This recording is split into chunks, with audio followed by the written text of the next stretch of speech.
bán là tham châu cất mưa tới mà nước vô tha bạch chạy bốn lục buồn ong bạch chạy bốn lục buồn vọt bạch chạy bốn buồn cả chọc bịa tha bạch chạy bốn mình men sầm đau từ lơ lục buồn ong tê thôi còn mình men sầm đau từ lơ buồn cả chọc đai và đây chẹn năng e tha tệ chỉ bạch chỉ giàuเครื่อง អាស្រ័យ ប្រើប្រាស់ ដើម្បី ឲ្យ រូបរាងកាយ នេះ ប្រព្រឹត្ត ទៅ គេ ហៅ ថា បច្ច័យ បច្ច័យ គឺ គ្រឿង អាស្រ័យ សម្រាប់ ជីវិត ឲ្យ រស់ មាន 4 ជីវិត យើង ផ្សំ ឡើង ដោយ ធាតុ 4 ដី ទឹក ភ្លើង ខ្យល់ ជីវិត យើង រស់ មក ទល់ សព ថ្ងៃ នេះ ដោយ សារ របស់ 4 យ៉ាង ញោម ជឿ អី អត់ ទី 1 របស់ ហូប តាំង ពី កើត មក បើ មិន មាន របស់ ហូប ទេ រស់ អី អត់ អត់ រស់ ទេ ទី 2 ស្លៀក ពាក់ បើ អត់ មាន អី ស្លៀក ពាក់ ទេ រស់ មិន ស្រួល ទេ កើត គ្រុន កើត ល្ងា អាយុ ខ្លី ហើយ ទី 3 កន្លែង ដេក កន្លែង នៅ បើ កើត មក អត់ មាន កន្លែង ដេក នៅ ទៅ ត្រាំ ក្នុង ទឹក រហូត ក៏ មិន រស់ ដែរ ទី 4 បើ ឈឺ ត្រូវ តែ មាន ថ្នាំ បើ អត់ មាន ថ្នាំ ព្យាបាល ទេ ក៏ រស់ មិន យូរ ដែរ អញ្ចឹង តាំង ពី កើត មក ទល់ ប៉ុណ្ណឹង យើង ឃើញ អា របស់ 4 ហ្នឹង ចាំ យើង រស់ ទល់ សព ថ្ងៃ បើ ខ្វះ 4 ហ្នឹង ខ្វះ មួយ ណា រស់ មិន ស្រួល ទេ ដូច្នេះ អា របស់ 4 ហ្នឹង គេ ហៅ ថា បច្ច័យ 4 ដើម្បី ឲ្យ ងាយ យល់ បច្ច័យ 4 ហ្នឹង យើង ប្រើ តាំង ពី ដើម មក ប៉ុន្តែ យើង អត់ ដឹង ទេ តល ប្រពុត ត្រាស់ ដឹង ឡើង ព្រះអង្គ អនុញ្ញាត និស្ស័យ ឲ្យ ភិក្ខុ សង្ឃ ប្រើ បច្ច័យ 4 ហ្នឹង បាន យើង ដឹង ថា បច្ច័យ មាន 4 មែន ហើយកុំ ច្រឡំ ថា បច្ច័យ លុយ ណា ញោម ណា អាហ្នឹង គ្រាន់តែ ប្រៀបធៀប ទេ ដោយ សារ ថា បច្ច័យ លុយ ហ្នឹង មក ពី យក អា លុយ ហ្នឹង ទៅ ទិញ អា របស់ 4 យ៉ាង ហ្នឹង បាន ទិញ បាយ ក៏ បាន ទិញ ខោ អាវ ក៏ បាន ទិញ ផ្ទះ ក៏ បាន ទិញ ថ្នាំ ក៏ បាន បាន គេ សរុប ថា លុយ ហ្នឹង ណោះ តាម ពិត ពាក្យ ថា បច្ច័យ គ្រឿង អាស្រ័យ មាន 4 ឥឡូវ អាត្មា សួរ ញោម វិញ ដើម្បី ឲ្យ ងាយ ស្រួល ក្នុង ការ សម្ដែង សួរ កូន ចៅ ម្ចាស់ បុណ្យ កូន ណា ឆ្លើយ ត្រូវ ជូន ពិន្ទុ 1 លាន ជូន ពរ ឲ្យ ខ្លាយ ជា អ្នក មាន ឆាប់ មើល តាំង ពី កើត មក ទល់ ប៉ុណ្ណេះ ស្លៀក សពុត ខោ អាវ ម៉ែ អស់ ប្រមាណ កាផ្លេ ម្នាក់ តាំង អា ធ្វើ ឲ្យ លហែក តាំង អា ធ្វើ ឲ្យ ឆ្អេះ ឆ្អាប សូម ជួយ ឆ្លើយ រាប់ មិន អស់ រាប់ មិន អស់ មែន ហើយ បើ ជា ពាក់ លុយ គេ 10000 ត្រូវ សង ប្រមាណ សង 10000 បើ ជា ពាក់ 20000 សង 20000 ហើយ បើ ជា ពាក់ លុយ គេ ដល់ ថ្នាក់ អត់ ដឹង សង អត់ ដឹង ហើយ បើ ជា ពាក់ លុយ គេ ដល់ ថ្នាក់ រាប់ មិន អស់ សង ប្រមាណ សង រាប់ មិន អស់ អញ្ចឹង យើង ស្លៀក ពាក់ ខោ អាវ ម៉ែ តាំង ពី កតប វាន់ ខ្លួន មក ទល់ ថ្ងៃ នេះ មិន ដឹង អស់ ប្រមាណ កាផ្លេ ម្នាក់ ទេ អញ្ចឹង ជា ពាក់ សពុត ខោ អាវ ម៉ែ មួយ សង មិន អស់ សពុត ខោ អាវ នេះ ក្នុង បាលី គេ ហៅ ថា ជ័យ វរៈ បច្ច័យ មួយ ហើយ មួយ ទៀត កូន ចៅ តាំង ពី កើត មក ទល់ ប៉ុណ្ណេះ ហូប បាយ ម៉ែ អស់ ប្រមាណ ចាន ម្នាក់ បើ គិត ជាង អង្គ អស់ ប្រមាណ កំប៉ុង ម្នាក់ ហើយ សូម ជួយ ឆ្លើយ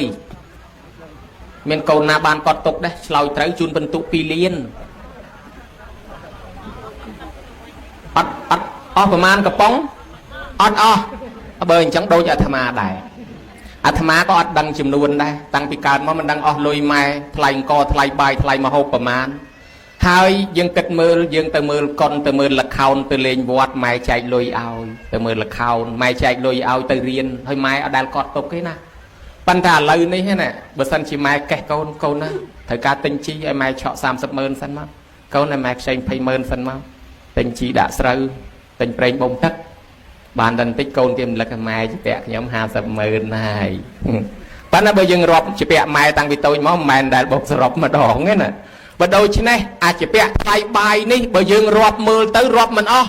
អញ្ចឹង បាន ក្នុង បាលី គេ ហៅ ថា បណ្ឌបាត បច្ច័យ ទី 2 ឥឡូវ ទី 3 ប្រហែល មាន កូន ខ្លះ កត់ ទុក មើល កូន ចៅ តាំង ពី កើត មក ទល់ ប៉ុណ្ណេះ ដេក កទេល ខ្នើយ ភួយ មុង ម៉ែ តាំង អា ធ្វើ ឲ្យ លហែក តាំង អា ធ្វើ ឲ្យ ឆ្អេះ ឆ្អាប អស់ ប្រមាណ កាផ្លេ ម្នាក់ សូម ជួយ ឆ្លើយ រាប់ អត់ អស់ ទៀត អូ ដូច អាត្មា ដូច មែន តែន អាត្មា រឹត ធំ ជាង ញោម ទៀត នៅ ពី ក្មេង កទេល គេ ស្អាត ភ្លឹង ថ្មី ជ្រើង ឈឺ បត់ ដៃ បត់ ជើង មិន ខ្ចី ប្រាប់ ពី ណា ទេ បាញ់ ដាក់ កទេល នឹង ហ្មង ព្រឹក ឡើង គេ លៀង ហាល ថ្ងៃ ព្រាត ខោ អាវ គេ ថ្មី សោះ គេ លើក ពោលេង មក ផ្លែត យ៉ាង កេញ ជ្រុច ទឹក ដាក់ គេ ផ្លែត បើ អញ្ចឹង ជា ពាក់ កទេល ខ្នើយ ភួយ មុង ម៉ែ ដល់ ថ្នាក់ អត់ ដឹង តណេះ ក្នុង បាលី ក្នុង ធម៌ គេ ហៅ ថា ជា ពាក់ សេនាសនៈ បច្ច័យ ម៉ែ ឥឡូវ មួយ ទៀត ចុះ ប្រហែល ជា កូន ចៅ ឆ្លើយ រួច តម្លើង ពិន្ទុ ឲ្យ 5 លាន ញោម ណា 5 លាន ញោម ហើយ តាំង ពី កើត មក ទល់ ប៉ុណ្ណេះ ហូប ក្រែម កៃ ម៉ែ អស់ ប្រមាណ ដុំ ទឹកកក ម៉ែ អស់ ប្រមាណ កែវ លេប ថ្នាំ អស់ ប្រមាណ គ្រាប់ ហើយ បើ លោក ជា ចាក់ វិញ ប្រមាណ មជុល ម្នាក់ សូម ជួយ ឆ្លើយ រាប់ អត់ អស់ ទៀត លោក ព្រះ ហើយ ដូច អាត្មា ដូច គ្នា បេះបិទ ហ្មង អាត្មា ក៏ អត់ ដឹង ដែរ ប បើអញ្ចឹងតម្រាំរស់រៀនមានជីវិតមកប៉ុណ្ណេះមិនដឹងអស់ក្រែមកៃទឹកកកចាក់ប្រមាណមកជុលឆ្នាំប្រមាណក្របឯថាពីដើមចុះវាមិនសូវសបោពេទ្យម៉ែឪពេលយប់ពេលប្រលប់ងឹតប្រពីងប្រពើមកលឹមប្រពេកប្របាច់ឆ្កែព្រុសពេញភូមិឯងកាន់កតុយអស់មួយទៅដើរស្ពះអង្វរពេទ្យគេទាំងយប់ទាំងអាទិត្យឲ្យគេមកជួយព្យាបាលកូនឲ្យតែជាទោះបីលក់គោលក់កបីលក់ដីលក់ផ្ទះក៏សុខចិត្តដែរឲ្យតែកូនខ្ញុំជាតស៊ូលំបាកតម្រាំកូនរស់មិនដឹងកូនខ្លះឈឺប្រមាណដងម្នាក់ទេណាញោមគ្រាន់តែយើងឈឺនោះក៏មិនដឹងប្រមាណដងម្នាក់ទេវាភ្លេចរាប់ទៅទៀតហ្នឹងណាឥឡូវនេះវាសបោពេទ្យណាស់ទៅហើយសបោឆ្នាំណាស់ទៅហើយក៏ប៉ុន្តែញោមទៅមើលពេទ្យគាត់ធាក់បុផាមើលព្រលឹមឡើងម៉ោង6ម៉ោង7រកកន្លែងចូលអត់បានទេញោមតែមិនទៅតម្រង់ជួងគេពីព្រលឹមអត់មានកន្លែងចូលឥឡូវហើយសិតតែណាគេសិតតែកូនហើយម៉ែពេទ្យគាត់ធាក់បុផាណាញោមធ្លាប់ស្គាល់ដែរអត់ហ្នឹងហើយសតតែម៉ែហែងកូនទៅហើយបើដូច្នេះតម្រាំកូនរស់មិនដឹងជាពាក់តាមម៉ែប្រមាណបានគេហៅក្នុងបាលីថាគិលានភេសជ្ជៈបច្ច័យអញ្ចឹងយើងជាពាក់គិលានភេសជ្ជៈបច្ច័យម៉ែឪមកមុខទៀតដល់ថ្នាក់រាប់មិនអស់ឥឡូវបូកសរុបអារាប់មិនអស់មិញមានប្រមាណគ្រឿងស្លៀកពាក់គេហៅចៃវរៈបច្ច័យ1គ្រឿងហូបចុកគេហៅបណ្ឌបាតបច្ច័យ2គ្រឿងដេកនៅគេហៅសេនាសនៈបច្ច័យ3គ្រឿងថ្នាំគេហៅគិលានភេសជ្ជៈបច្ច័យ4អាទាំង4ហ្នឹងគេហៅអីគេញោមអាទាំង4ហ្នឹងកូនណាដឹងគេហៅអី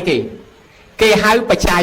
4អា4មុខហ្នឹងគេហៅបច្ច័យ4អញ្ចឹងឈប់ច្រឡំថាបច្ច័យ4លោក4អង្គបច្ច័យ4លោក4វត្តឈប់ច្រឡំបច្ច័យ4របស់4មុខដែលយើងប្រើរបស់ម៉ែរបស់ឪចុះអាទាំង4ហ្នឹងបានពីណាមកបានពីម៉ែពីឪមកយើងរស់តាំងពីតូចទល់ប៉ុណ្ណឹងដោយសាររបស់ទាំង4អាទាំង4ហ្នឹងរបស់ណារបស់ម៉ែឪអ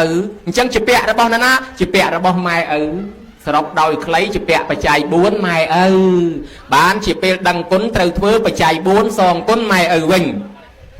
អេវង្ចតបច្ចយៈទាយកោសុខខੰវិនតិតាស្មាទិនੰសយំពិប្រវត្តេតាពាំងអានិសង្ឃកូនណាដឹងគុណថាយើងរស់ដោយសារបច្ច័យ4ម៉ែឪឲ្យធ្វើតបជូនម៉ែឪអញ្ចេះទៅវិញហ្នឹងកូនហ្នឹងរមែងទទួលបានរបស់បច្ច័យ4នេះតទៅមុខជារៀងរហូតតទៅ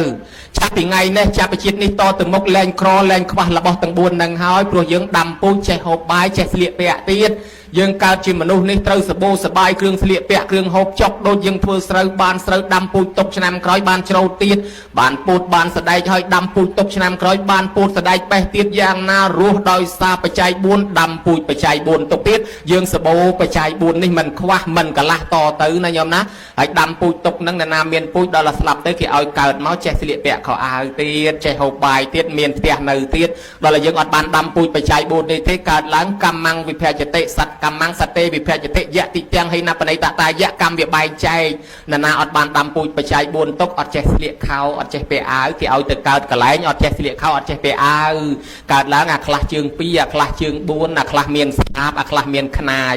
អាខ្លះគេធ្វើកតុយឲ្យមួយសម្រាប់បក់មុះធ្វើម៉េចគ្នាអត់ចេះស្លៀកពាក់ខោអាវមួយជាតិនោះលែងត្រូវការស្លៀកអីណាញោមហើយអត់មានផ្ទះនៅអត់មានបាយហូបស្មៅទៅហូបសែកសល់ពីគេដែលពីគេទៅហើយអត់មានផ្ទះនៅគេចងនៅតាណានៅតំណងទៅបើគេធ្វើភ្នក់ឲ្យគ្រាន់បើគេមិនភ្នក់ឲ្យទេបក់មុះមកយប់ទល់ភ្លឺក៏មានដែរអានឹងមកពីអីអត់បានដាំពូជខ្លួនឯងទុកទៅកើតជាគោក្របីតម្រៃសេះឆ្កែឆ្មាជ្រូកមាន់ទាលែងចេះស្លៀកពាក់ខោអាវលែងចេះប្រើបច្ច័យ4ទៀតហើយណាញោមអញ្ចឹងយើងចេះប្រើដាំពូជទុកបានសុខបានសบายរាល់ជាតិចាប់ពីពេលនេះតទៅមុខនេះបានជាគេធ្វើបច្ច័យ4ជូនម៉ែជូនឪដើម្បីឲ្យបានល្អមែនតែនកូនចៅនាំគ្នាយកបច្ច័យ4ដែលយើងទិញបានជូនទៅឪពុកម្ដាយទុកឲ្យគាត់អ្នកធ្វើវិញណាញោមណាទិញសាកដកទិញរបស់របរអីមកលើកជូនទៅឪពុកម្ដាយយើងប៉ុន្តែអាត្មាត្រេកអរឃើញកូនចៅនេះគេជ្រះថ្លាធ្វើបន់ជូនម៉ែឪគេឲ្យមើលទៅដូចស្រស់គ្នាអាចារ្យអត់រួយមាត់ប្រមាណណានិយាយដោយត្រង់មិនបច្ច័យបិតាម្ចាស់ទានប្រធានបុណ្យហ្នឹងញោមប្រុសញោមស្រីហ្នឹងសំណាងហើយបានកូនល្អធ្វើបុណ្យចម្រើនបច្ចុប្បន្នជូនអ្នកខ្លះមានកូនដែរទឹកភ្នែកញឹកចូលប៉ោះប៉លិសក៏ញឹកខ្មាស់គេក៏ញឹកពិបាកចិត្តក៏ញឹកអស់លុយអស់កាក់ដោយសារតែកូនធ្វើបាបសពបែបសពយ៉ាងហើយយើងបានកូនប្រកបដោយកលងធម៌ប៉ុណ្ណេះពិតជាត្រេកអរខ្លាំងណាស់ណាញោមមិនងាយទេកូនឥឡូវនេះពិបាកអប់រំណាស់សម័យពីដើមមេឃវាខ្ពស់ជាងដីសម័យថ្មីដីវាខ្ពស់ជាងមេឃម៉ែឪនឹងយូរតាមតកូនណាខ្លាចកូនសម្លុតខ្លាចកូនស្ដីឲ្យខ្លាចកូនថាអញ្ចេះចោះចិត្តតែបដោយហើយកូនខ្លះដើរចោលផ្ទះបាត់មួយខែកន្លះខែបានមកហ្នឹងមិនបានធ្វើបន់ជូននេះទុកកប៉ាវឲ្យកុំប្រហែលលុកយកបានតែមួយដៃទៅទៀតហើយមួយអាទិត្យមិនទាន់មកផងកូនខ្លះហ្នឹងឯងទាលុយទាកង់ទាម៉ូតូទាខោអាវមួយឆ្នាំបានខោអាវ2 3កាផ្លេម៉ែមួយកផ្លេ2 3ឆ្នាំ cồn class tia ta sắp bay chương mà năm pi bay cu máy mà cú pi bay năm pẹ cái pom lẹ pi bay đong nơi ta tam rộp khơi tròn cái nát mà chỉ hiền thiết mình đâu đây cồn tình một tấu cồn tia một tấu tình một tấu ấy cồn ấy chỉ con cái cha tụi nó đo vót lẹ cho bạn bạc và lại bao nhiêu không ai nghìn